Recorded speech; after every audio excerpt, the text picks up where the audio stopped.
Hi, I am going to be presenting about climate change, social justice, health equity, and the three of our field sites by Jenny Kim. So the field sites that I have chosen is Upper Arroyo Seco, Lower Arroyo Seco, and Elysian Park, which Um, and Upper Arroyo Seco is located in Altadena near the mountains. Lower Arroyo Seco is in Pasadena near the 210 and 134 highway intersection. It's also near a golf course. Elysian Park is located in Los Angeles near the 5 and 110 highway intersection, and it's also near the Dodger Stadium. Here's the map. Oh, An increase in urban gradient can be observed in this manner, as you can see with the arrows. We will further discuss the factors and impacts of the community's urbanization further in the presentation. Here is the map of the three locations, and you can clearly see the presence of the highway in the mountains, the highway in the Los Angeles and Pasadena area, and the mountain near the Upper Arroyo Seco. The image on the left illustrates the health of the environment as it measures the amount of pollution in each site, so the red, the green, and the yellow. The scale from red to green indicates the highly polluted areas to less polluted areas. The difference between LA and Pasadena is clearly shown in the image. And the image also correlates with the graph made on the right. The population's heat vulnerability has close relationships with where the population reside.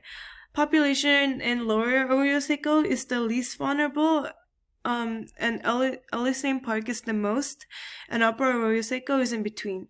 So what causes these differences? So the reasons for the difference in heat vulnerability in the three locations are first, urbanization, ethnicity, and economics. First, urbanization. Urbanization is determined by the population density and the presence of highways and buildings in the area. And the second, we will see how ethnicity is closely related to the population's heat vulnerability. And last, the community's economic status also factors in, as well as since it's relevant to access to healthcare. So you can see in the graph here that Altadena is the least dense, then Pasadena, then Los Angeles. This population density graph matches the map of the three sites, as there are more highway intersections in Los Angeles in comparison to Altadena. Therefore, we can state that urbanization increases from Upper Arroyo Seco to Lower Arroyo Seco, then to Elysian Park. The more urban the community is, the more garbage and the air and water pollution, which highly influences the climate change. Hence, people living in a more urban neighborhood tend to have a higher risk from the climate change that's happening currently. Also in the map, we can see the more urban with the Los Angeles, and a little less urban in Pasadena, and not as urban in Altadena. And the second factor that we have to consider is ethnicity. In relation to ethnicity, we can state that the more minority population there is within a community, the higher the vulnerability based on the pie graph shown. In Upper Arroyo Seco, the majority of the population are blacks and Latinos, and in Lower Arroyo Seco, majority are whites. In Elysian Park, 90% of the population are Latinos. Because in the Western society we live in provides less opportunities to the minority population, ethnicity is closely related to the third topic we will discuss, economics. Here we can observe the significant differences in the population wealth. The population in Elysian Park have a much lower poverty, employed, and median household income score when compared to Lower Arroyo Seco. We can speculate that the lower and economic the lower the economic status of a community, the lower the number of people with health insurance. As you can see here, that we can see the numbers in the graphs above. With the higher climate change due to the urbanization in Alisane Park, the population has a higher risk, and the reduced access to healthcare also increases their heat vulnerability even more significantly. And now that we've discussed the factors that cause the differences of heat vulnerability in the three communities, we'll discuss further a plan for improvements.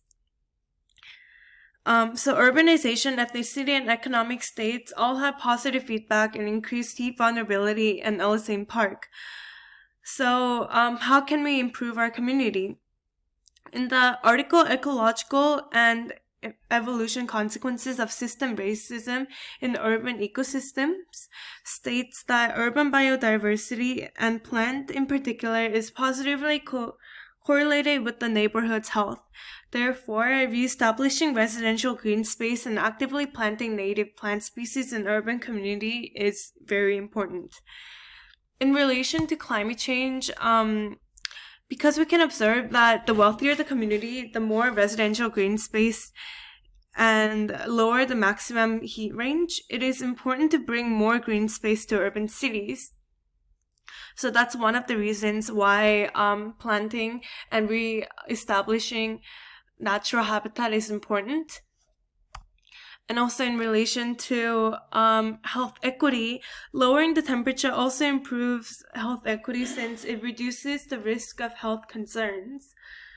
As stated before, that the more the green space and the more trees we have, it decreases the temperature and therefore reduces the risks of health concerns. I noticed there's a typo here. It should be decreases the risk of health concerns instead of increase.